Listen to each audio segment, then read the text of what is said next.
Hello everyone, कैसे हैं आप। एक डाउट सीए के बच्चों को बहुत ज्यादा होता है कि सर सीए हमें कैसे करना चाहिए। क्या हमें सीए फाउंडेशन फिर सीए इंटर फिर फाइनल करना चाहिए, या हम अपनी ग्रेजुएशन करें, आराम से 3 साल की ग्रेजुएशन करें, फिर सीधा सीए इंटरमीडिएट में एडमिशन लें। तो आज अपन इसके बारे में बात करने आए हैं कि क्या क्या रिस्क हो सकते हैं, शॉर्टकट लेना भी चाहिए नहीं लेना चाहिए, क्या एडवांटेज होंगे क्या डिसएडवांटेज होंगे, कैसे कैसे आप ये सब काम कर सकते हैं। तो आइए देखते हैं। सबसे पहले हम बात करते हैं डायरेक्ट एंट्री रूट की। तुम्हें पता होगा कि ये डायरेक्ट एंट्री रूट क्या है, नहीं पता तो मैं आप लोग को बता देता हूं कि आईसीआई आपको अलाउ करता है कि अगर आप ऑलरेडी ग्रेजुएट हो, मतलब 12वीं के बाद आपने 3 साल की ग्रेजुएशन कहीं से की है, उसके बाद आपको सीए के जो 3 लेवल है ना, सीए फाउंडेशन, सीए इंटरमीडिएट और सीए फाइनल, उसमें फाउंडेशन वाला लेवल करने की जरूरत नहीं है। ऑब्वियसली इसमें कुछ टर्म्स एंड कंडीशन है। पहला कि अगर आप ग्रेजुएट हो और कॉमर्स ग्रेजुएट हो, कॉमर्स ग्रेजुएट का मतलब है B Com, bachelor of commerce अगर आप हो, तो अगर आपके मिनिमम 55% मार्क्स हैं तो सी इंस्टीट्यूट कहता है हम आपको मानेंगे कि आप सीए फाउंडेशन क्लियर हो, आप सीधा सीए इंटरमीडिएट के लिए रजिस्टर कराओ अगर आप कॉमर्स ग्रेजुएट हो। अगर कॉमर्स में और भी चीजें आती है, बीबीए वगैरह आता है, उसमें भी आईसीआई ने कुछ नियम बना रखे हैं सब्जेक्ट वाइज के।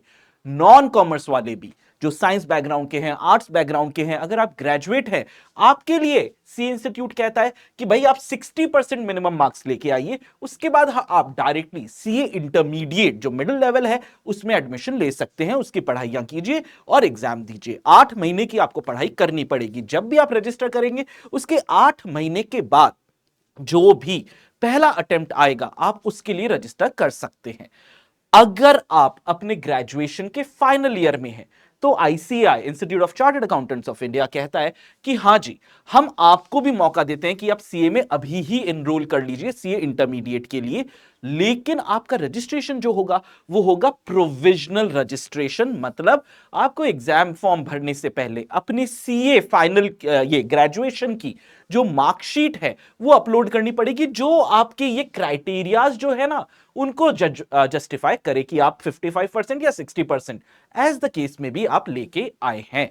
ये तो बात हो गई डायरेक्ट एंट्री की। इसके अलावा हमारे पास जो रूट होता है वो सीए फाउंडेशन का रूट होता है, मतलब 12वीं के ठीक बाद आप रजिस्टर तो सीए के अंदर 10वीं के बाद ही कर सकते हैं, लेकिन आईसीआई आपको एग्जाम देने नहीं देगा। एग्जाम वो आपको कब देने देगा, जब आपकी 12th का एग्जाम हो चुका है, फिर आपने रजिस्टर पहले से कर लिया है, क्योंकि आपको एग्जाम का फॉर्म से 4 महीने पहले तक आपका रजिस्ट्रेशन हो जाना चाहिए। 4 महीने आईसीआई कहता है आपकी पढ़ाई लिखाई होनी चाहिए। तो आफ्टर 12th ही आप रजिस्टर, आफ्टर 10th ही आप रजिस्टर कर सकते हैं, लेकिन एग्जाम आपको जो है वो 12th के बाद ही देना पड़ेगा।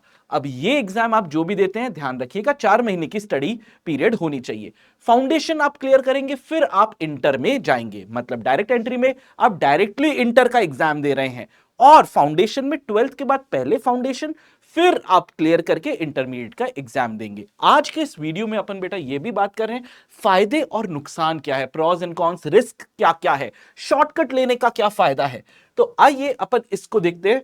पहले मैं आपसे बात करूंगा सीए फाउंडेशन के तरीके से। अगर आप आते हो, मतलब आपने 12th किया, 12th करने के बाद आपने सीए फाउंडेशन का एग्जाम के लिए पढ़ाई की, एग्जाम क्लियर किया, फिर आप सीए इंटरमीडिएट में आए। इसमें फायदे क्या है, आपका टारगेट, आपका करियर पाथ, आपकी सोच पहले दिन से लॉक्ड है कि बॉस सीए करना है। बेटा आपको दिख रहा है कि one day I will be a chartered accountant, ये यहां पे कोई कंफ्यूजन आपकी नहीं है। तो टारगेट जब फिक्स होता है मेहनत उस लेवल पे लगती है, लेस टाइम कंज्यूम। ऑब्वियसली यहां पे डायरेक्ट एंट्री रूट में पहले 12वीं के बाद आप 3 साल की ग्रेजुएशन करते हो, उसके बाद आप इंटरमीडिएट में जा रहे हो। लेकिन यहां पे जब आप शायद फर्स्ट ईयर भी आपका कंप्लीट नहीं हुआ है और आप सीधा इंटरमीडिएट में, तो टाइम बचता है भाई अगर आप फाउंडेशन रूट से आते हो। ऑब्वियसली मैंने देखा है कि फाउंडेशन वाले बच्चों का कॉन्फिडेंस हमेशा ऊपर होता है। अब वो क्यों होता है पता नहीं, फाउंडेशन कर लिया अब तो हम सीए बन ही जाएंगे। देखो यार, आप प्रोफेशनल कोर्स की जर्नी में आ चुके हो, आपको एक हैबिट हो चुकी है, आपको सब्जेक्ट की नॉलेज है, तो कॉन्फिडेंस का बहुत बड़ा गेम रहता है। ऑब्वियसली फायदा होगा तो नुकसान भी होगा ना सीए फाउंडेशन रूट से। पहला नुकसान, और शायद ठीक है, यह है कि आपका करियर, शायद सबसे इंपॉर्टेंट, कि करियर पाथ फिक्स्ड हो जाता है। अब 12वीं के बाद आप सीए ही कर रहे हो, कोई और ऑप्शन नहीं है। कई सारे बच्चे होते हैं जो है ना इतना ज्यादा डेडिकेटेड होते हैं वो ग्रेजुएशन करते ही नहीं है। भाई सीए है, तुम लोग को पता है कि क्या पासिंग परसेंटेज वगैरह है।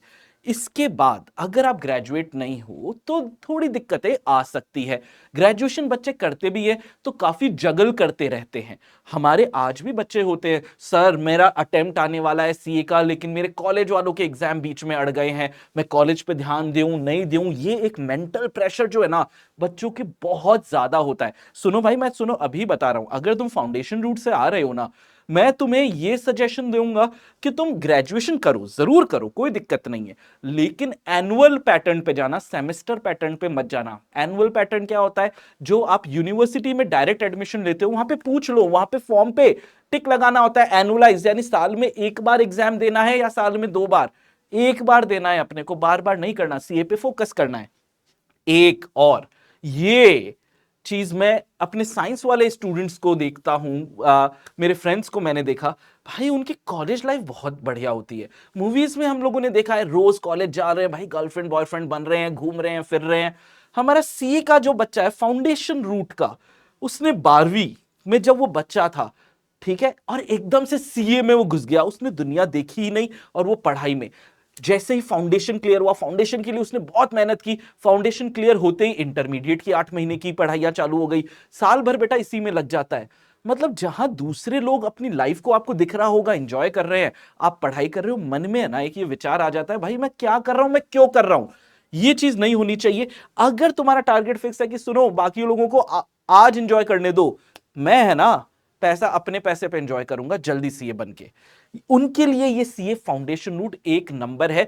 जिनकी सोच एकदम क्लियर है, जिनको 3 चीजें 4 चीजें में कोई कंफ्यूजन नहीं है, जिनके घर में ऑलरेडी सीए के कई सारे लोग हैं, मतलब एक करियर पाथ आपका अच्छा है।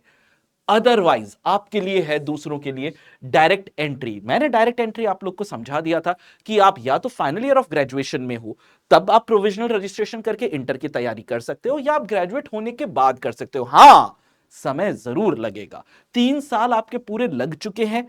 आपके जो बाकी फ्रेंड्स होंगे जो फाउंडेशन वाले वो आपसे छोटे भी होंगे, दैट डजंट मैटर। आप एक प्रोफेशनल कोर्स कर रहे हो भाई, यहां पे 71 ईयर के लोग भी सीए बन रहे हैं, अभी अभी हुआ था। और यहां पे 19 साल के भी सीए, AIR 1 19 साल के भी सीए बने हैं। तुम देख रहे हो प्रोफेशनल कोर्स में क्या होता है। डायरेक्ट एंट्री रूट के फायदे आपके क्या होंगे भाई? एंजॉय तो करोगे कॉलेज लाइफ। मैं फिर कह रहा हूं, अगर अच्छा कॉलेज मिल गया करो, 1-2 साल में बेटा लाइफ के ऐसे कोई फर्क नहीं पड़ता, लेकिन ये मेमोरीज हैं जो आप क्रिएट करोगे। हाँ, कॉलेज भी नहीं जा रहे, घर पे ही बैठे, अरे घर पे बैठे हो फाउंडेशन कर लो ना यार, ठीक है। हाँ, एंजॉय कर रहे हो, अच्छा कॉलेज है जिसका नाम है, बिल्कुल जाओ। आपके पास मल्टीपल करियर पाथ होते हैं। 3 साल में अगर बढ़िया कॉलेज आपको मिल रखा है, कई सारे करियर काउंसलिंग सेशंस होते हैं, कई लोगों से मिलते हो, बड़े बड़े एक्सपर्ट से मिलते हो सकता है आपको पता लगे कि अरे मैं तो ये भी कोर्स कर सकता हूं। कुछ कोर्सेज होते हैं प्रोफेशनल कोर्सेज जो छोटे ड्यूरेशन के होते हैं, जो आप ग्रेजुएशन के टाइम पे कर सकते हो, ठीक है। तो मल्टीपल करियर पाथ आपको मिल जाता है, सोच का दायरा बढ़ता है, मैच्योरिटी बढ़ती है, इंफॉर्म्ड डिसीजन ले सकते हो। अभी तक यहां पे फाउंडेशन में 12th का बच्चा सीए फाउंडेशन 12th पास हुआ ही 2-3 महीने हुए हैं, और आपने सीए फाउंडेशन का पढ़ाइयां चालू कर रखी है। मेजरली हम देखते हैं कि यहां पे पेरेंट्स का या बड़े भाई दीदी पड़ोसियों का बहुत इंपैक्ट रहता है, बेटा तेरे को ये कोर्स करना चाहिए। ये डिसीजन बेटा तेरा नहीं था, शायद तेरा नहीं था। यहां पे आपका डिसीजन रहता है कि हां मैंने 3 साल में देखा कि सीए एक अच्छा कोर्स है, मैं कर सकता हूं। आपको अपने आप पे भरोसा आता है, तो एक इन्फॉर्म्ड डिसीजन जरूर ले सकते हो। कॉन्स भी होंगे, समय ज्यादा लगेगा। जहां पे एक बच्चा 12वीं 18 साल में, मानते हैं अपन 17 या 18 साल में 12वीं कर लिया, बेटा 19 साढ़े 19 साल तक उसका सीए इंटरमीडिएट, फाउंडेशन तो ठीक है जल्दी निकल जाता है, इंटरमीडिएट भी साढ़े 19 साल तक निकल गया। उसके 2 साल साढ़े 21 साल तक उसकी आर्टिकलशिप वगैरह हुई। 22 साल तक में एक बच्चा जो है 18 साल से स्टार्ट किया, वो चार्टर्ड अकाउंटेंट बन सकता है। यहीं पे अगर अपन डायरेक्ट एंट्री रूट पे जाते हैं तो आपका क्या सीन चल रहा है? आपने 18 साल पे ग्रेजुएशन स्टार्ट की, 21 साल तक तो आप ग्रेजुएशन ही कर रहे हो, उसके बाद 1 साल आप इंटरमीडिएट की तैयारी कर रहे हो, 22 साल आप यहां पे हो गया, उसके 2 साल की आर्टिकलशिप 24 साल हो गए, उसके बाद फाइनल आप 25-26 साल की उम्र, 25 साल तो मान के ही चलो आप सीए बनने की ट्रैक पे हो, 25 साल, जहां पे शायद 1-2 साल में आप पे बहुत ज्यादा प्रेशर आ जाएगा कि भैया कमा के दो, सीए है, अटेम्प्ट्स भी लग सकते हैं, कमाइयां चाहिए तुम्हारे से, तुम्हारे शादी ब्याह भी करने हैं, कई चीजें होती है। तो देख रहे हो टाइम ड्यूरेशन, एक ये चीज हो जाती है। तो फायदे और नुकसान दोनों चीजों के हैं। आप जो भी डिसीजन लें, प्लीज ये डिसीजन बहुत ज्यादा सोच समझ के ले। लेट कभी नहीं होगे, लेकिन जिंदगी भी तुम्हारी है, करियर भी तुम्हारा है। Choose really wisely. I wish you all the best. जरूर बताना आप कौन से रूट से हो। Thank you.